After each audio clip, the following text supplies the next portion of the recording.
డబ్బు సంపాదించడం ఎంత కష్టమో అందరికీ తెలుసు.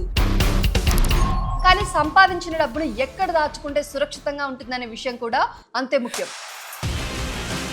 చాలా మంది తమ సేవింగ్స్, ఫిక్స్డ్ డిపాజిట్లు, పెన్షన్ డబ్బు, వ్యాపారానికి సంబంధించిన నిధులను బ్యాంకుల్లో ఉంచుతారు. బ్యాంకుల్లో పెట్టిన డబ్బు పూర్తిగా సేఫ్ అని భావిస్తారు. కానీ ఒక రోజు అకస్మాత్తుగా ఈ బ్యాంక్ లైసెన్స్ ను ఆర్బీఐ రద్దు చేసింది అనే వార్త వస్తే పరిస్థితి ఎలా ఉంటుంది? వెంటనే మనసులో మొదటి ప్రశ్న, మన డబ్బు ఏమైంది అనేది. ఇటీవల ఆంధ్రప్రదేశ్, తెలంగాణ రాష్ట్రాల్లో కొన్ని అర్బన్ కోఆపరేటివ్ బ్యాంకుల విషయంలో ఇలాంటి పరిస్థితులు ఎదురయ్యాయి. అందుకే ఈ విషయం ప్రతి డిపాజిటర్ తెలుసుకోవాల్సిన అవసరం ఉంది. కాబట్టి వీడియోని స్కిప్ చేయకుండా చివరి వరకు చూడండి. మీలో ఇంకెవరైనా మన ఛానల్ ని కొత్తగా చూస్తున్నా లేదా సబ్స్క్రైబ్ చేసుకోకుండా చూస్తున్నట్లయితే boss wala daily Telugu channel ని సబ్స్క్రైబ్ చేసుకోండి. బెల్ ఐకాన్ ప్రెస్ చేయడం అస్సలు మర్చిపోకండి. ఇక ఏమాత్రం ఆలస్యం చేయకుండా టాపిక్ లోకి వెళ్ళిపోదాం.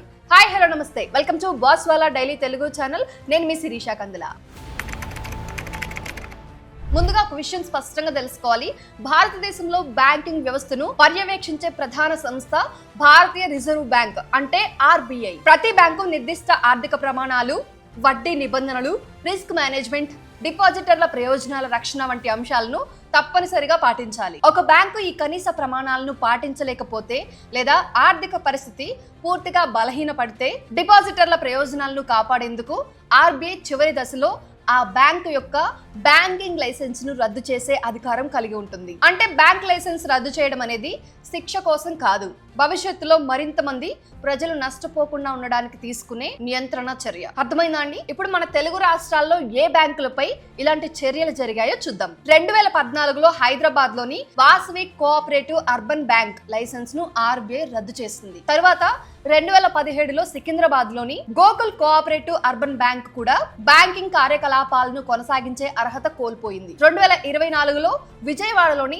Durga cooperative urban bank licence ను ఆర్బీఐ రద్దు చేసింది. అదే ఏడాది అనంతపురం జిల్లాలోని Uravakonda cooperative town bank licence ను కూడా రద్దు చేసింది. అలాగే రాజమహేంద్రవరంలోని Innespeta cooperative urban bank liquidation ప్రక్రియలోకి వెళ్ళింది. ఈ చర్యలన్నీ కూడా ఆర్బీఐ మరియు సంబంధిత అధికారుల ప్రక్రియల ద్వారా జరిగాయి. అయితే ఈ బ్యాంకులు ఎందుకు ఈ పరిస్థితికి వచ్చాయి? ప్రతి బ్యాంకుకు కారణాలు వేర్వేరుగా ఉన్నప్పటికీ సాధారణంగా కనిపించే సమస్యలు ఒకటే. బ్యాంకు ఇచ్చిన రుణాలు తిరిగి రాకపోవడం వల్ల బ్యాడ్ లోన్స్ అంటే ఎన్పీఏలు పెరగడం, తగినంత మూలధనం లేకపోవడం, ఆర్థికంగా నిలబడే సామర్థ్యం తగ్గిపోవడం, నియంత్రణ నిబంధనలు పాటించకపోవడం, సరైన పాలన లేకపోవడం వంటి కారణాలు ప్రధానంగా కనిపించాయి. బ్యాంకు పరిస్థితి మరింత దిగజారిన తర్వాత కూడా పునరుద్ధరణ సాధ్యం కాదని ఆర్బీఐ భావించినప్పుడు మాత్రమే లైసెన్స్ రద్దు చేసే నిర్ణయం తీసుకుంటుంది. అర్థమైందా అండి?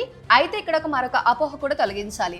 చాలా మంది ఒక బ్యాంక్ లైసెన్స్ రద్దు అయింది అంటే బ్యాంక్ లో ఉన్న డబ్బు మొత్తం పోయినట్టే అని అనుకుంటారు. కానీ ఇది పూర్తిగా నిజం కాదు. భారతదేశంలో డిపాజిటర్ల రక్షణ కోసం ప్రత్యేక బీమా వ్యవస్థ ఉంది. సో ప్రతి డిపాజిటర్ కూడా తప్పకుండా తెలుసుకోవాల్సిన అసలు విషయం ఒకటి ఉంది. అదేంటి అంటే బ్యాంక్ లైసెన్స్ రద్దయితే మన డబ్బు ఏమవుతుంది? ఇప్పుడు చెప్తాను, క్లియర్ గా వినండి. ఎగ్జాక్ట్లీ ఇక్కడే DICGC, deposit insurance and credit guarantee corporation అనే సంస్థ గురించి తెలుసుకోవాలి. ఇది రిజర్వ్ బ్యాంక్ ఆర్బీఐ ఆధ్వర్యంలో పనిచేసే డిపాజిట్ ఇన్సూరెన్స్ సంస్థ.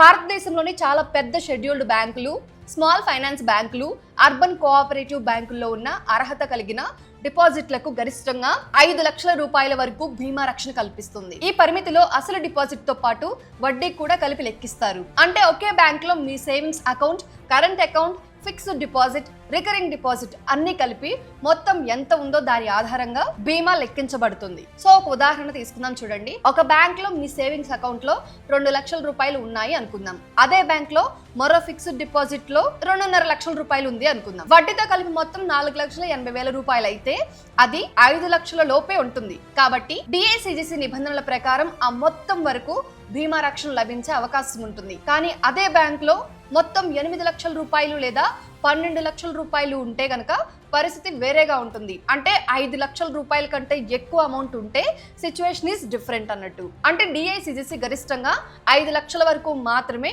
బీమా అందిస్తుంది.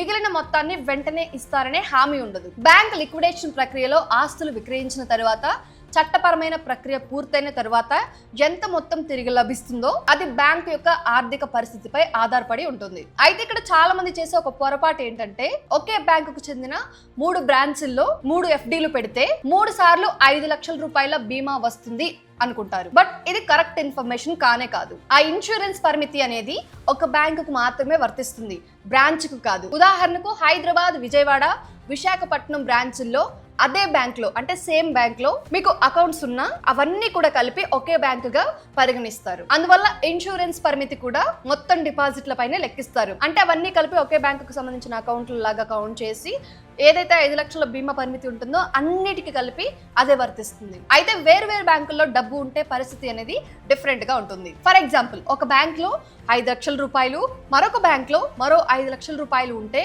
ప్రతి బ్యాంకుకు విడివిడిగా బీమా పరిమితి వర్తించే అవకాశం ఉంటుంది. అందుకే చాలా మంది ఆర్థిక నిపుణులు పెద్ద మొత్తంలో డిపాజిట్లు ఉన్నవారు ఒకే బ్యాంక్ లో మొత్తం ఉంచకుండా అవసరమైతే వేరు వేరు బ్యాంకుల్లో విభజించాలని సూచిస్తూ ఉంటారు. అర్థమైందా అండి? అయితే ఇక్కడ మరొక సందేహం ఉన్నట్టుంది, అది కూడా చెప్తాను చూడండి. నేను ఇంతకుముందు వీడియో చేసినప్పుడు కామెంట్ వచ్చింది, జాయింట్ అకౌంట్ ఉంటే ఎలా అని. దానికి ఆన్సర్ ఏంటంటే, డిఐసిజిసి నిబంధనల ప్రకారం ఖాతా హోల్డర్ల హక్కులు, ఖాతా నిర్వహణ విధానం ఆధారంగా ఆ బీమా లెక్కింపు అనేది ఉంటుంది. వ్యక్తిగత ఖాతా, జాయింట్ ఖాతా కొన్ని సందర్భాల్లో వేర్వేరు కేటగిరీలుగా పరిగణించబడవచ్చు. అయితే ఇది అకౌంట్ యొక్క నిర్మాణంపై ఆధారపడి ఉంటుంది.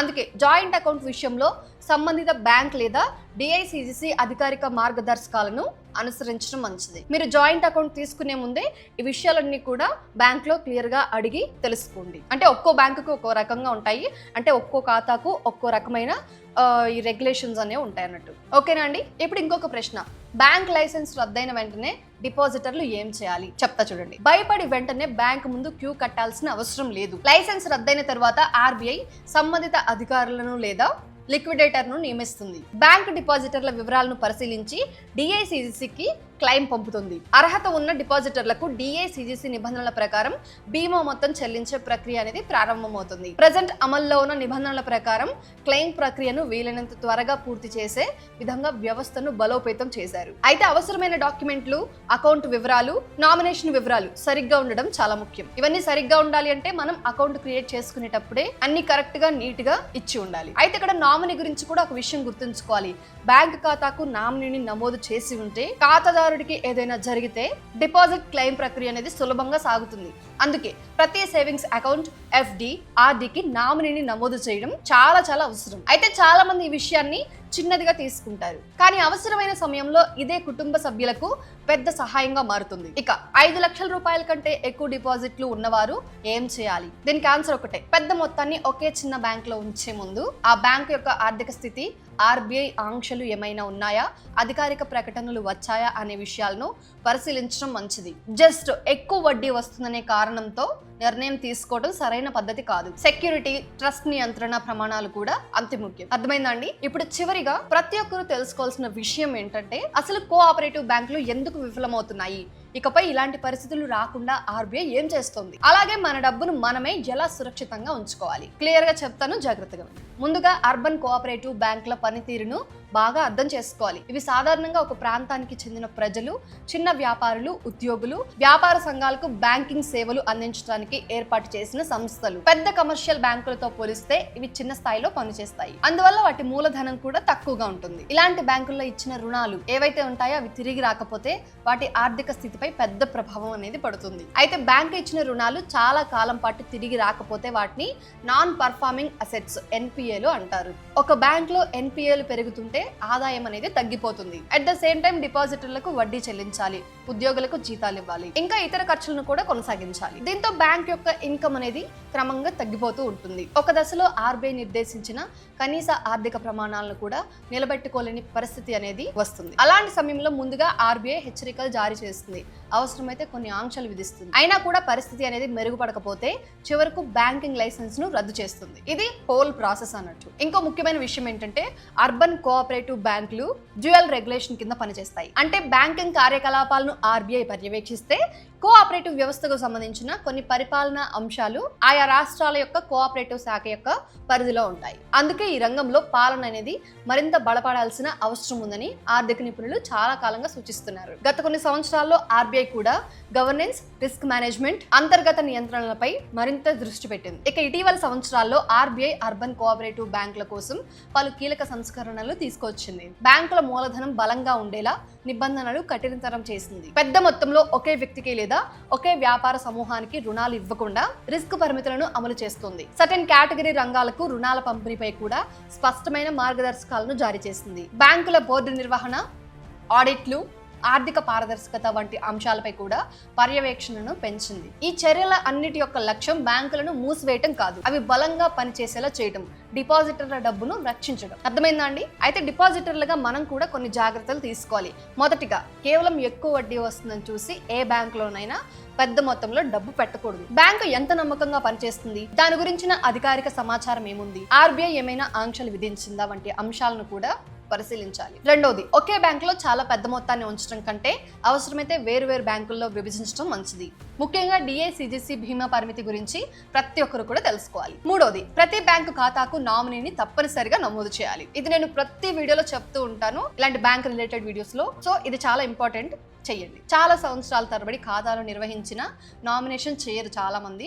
అవసరమైన సమయంలో కుటుంబ సభ్యులు అనవసర ఇబ్బందులు పడాల్సి వస్తుంది. అందుకే బ్యాంకు పంపే ఎస్ఎంఎస్లు, ఈమెయిల్స్, అధికారిక నోటీసులను కూడా నిర్లక్ష్యం చేయకూడదు. బ్యాంకు ఆర్థిక పరిస్థితికి సంబంధించిన ముఖ్యమైన సమాచారం కొన్నిసార్లు అధికారిక ప్రకటనల రూపంలో అందుబాటులో ఉంటుంది. ఇక్కడ ఇంకో విషయం గుర్తుంచుకోవాలి, తెలుగు రాష్ట్రాల్లో కొన్ని అర్బన్ కోఆపరేటివ్ బ్యాంకుల లైసెన్సులు రద్దయినంత మాత్రాన అన్ని కోఆపరేటివ్ బ్యాంకులు ప్రమాదంలో ఉన్నాయనే అర్థం కాదు. ప్రజెంట్ దేశవ్యాప్తంగా అనేక కోఆపరేటివ్ బ్యాంకులు సాధారణంగా సేవలు అందిస్తున్నాయి. ఆర్బీఐ కూడా వాటిని నిరంతరం పర్యవేక్షిస్తోంది. కాబట్టి సోషల్ మీడియాలో వచ్చే ప్రతి వార్తను నమ్మకుండా ఎప్పుడూ ఆర్బీఐ, డిఏసిజిసి లేదా సంబంధిత బ్యాంకు అధికారిక ప్రకటనలను మాత్రమే నమ్మాలి. అర్థమైందా అండి?